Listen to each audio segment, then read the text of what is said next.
I'm joined by Steve Hull here in the studio, and Let Douglas Breathe is a campaign, Steve. Yes. Something that I just came across only the other day.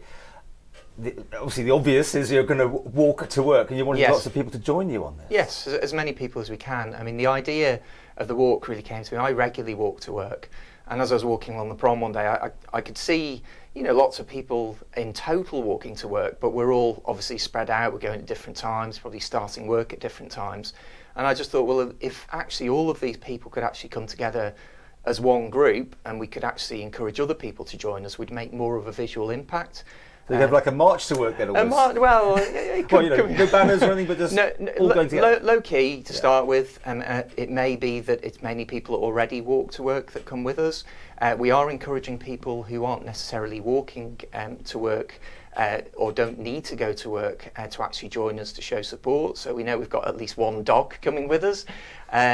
So it's more about making visual impact and hopefully making people think, to encourage them to sort of think, well, actually, if they can do this, I can do that. And obviously it's with the backdrop of the climate emergency that our government's declared. Obviously in itself, it's not something that is going to change the world. But what we're trying to get people to think is, what can we do to change our lifestyles? And this is one pretty straightforward thing that we can do. And as we've said on our Facebook page, like Douglas Breathe, we recognise that some people it's not going to be practical to drive to work. They might, have tools, equipment for their work. They might need to use their car as part of their work. They may have mobility issues. So what we're just trying to do is make those people, and particularly those people that may be within sort of a couple of miles of their workplace, actually walk to work. So you're going to have a meeting place, are you? All going to yes, we're going to meet in front of the grandstand. So at 8:15 on Monday. So we're looking for people to assemble a little before then, because what we're planning to do is actually leave at 8:15.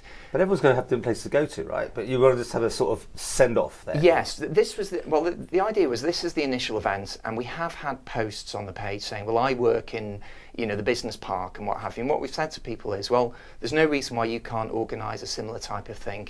We're not sure whether people will have done that, but obviously that's something that anybody's free to do. But what we wanted to do is concentrate it to start with, to try and make a little bit more of a visual impact. Any idea how many people you're going to have on this? No, we've had quite a lot of likes on the page itself and on the event. I'm hoping that if we can get into sort of double figures, I'd hate to put a figure on it because then it's sort of you measure the success of it, but I'd say that if we could get sort of 20, 30 people at least, that's going to have enough of a visual impact. And as I say, that's really what we're trying to do at this stage. And that could be 20 or 30 cars not going into town. Exactly, yes, yeah. And I think the other point that we're trying to make is individual action is important. We're all waiting for Professor Curran's report, which is due to come out in November.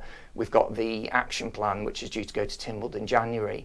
But in the meantime, we shouldn't be just sitting back and waiting for government.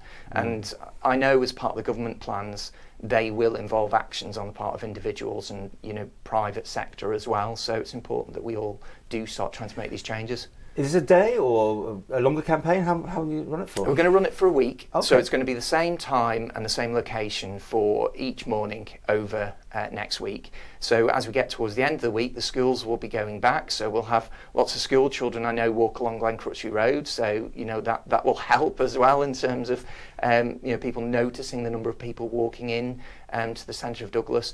We've not got any further plans. We'll see how it goes. But what we're going to say to people on the walk is, any ideas you've got for sort of routes and frequencies, put that on the page, chat to us on the day, and we'll take it from there. You realise it's going to be weather dependent, don't you, for some people? Well, I'm guessing. Yes, it will be. It will be. I mean, one of the things, we put a number of posts on our Facebook page, and one of them is actually dealing with some of the reasons why you wouldn't want to walk to work, and the weather is one of those.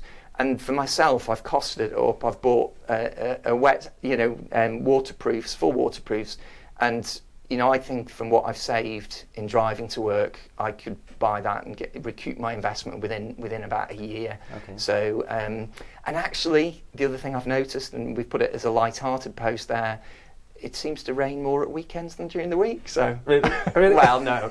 To be honest with you, there's very few days where it's that bad. If you've got a good good set of waterproofs then. So we are... Well, have fun with this. Thank you very much. Facebook page again, just some of the details on? Yes, it's Let Douglas Breathe, and on the actual page there's a link to the event as well, so all the details are there. And there's also a number of articles on there in terms of the benefits of walking, and some quite current reports as well in terms of some of the harmful effects of actually driving, and how reducing car usage is going to reduce our global carbon footprint.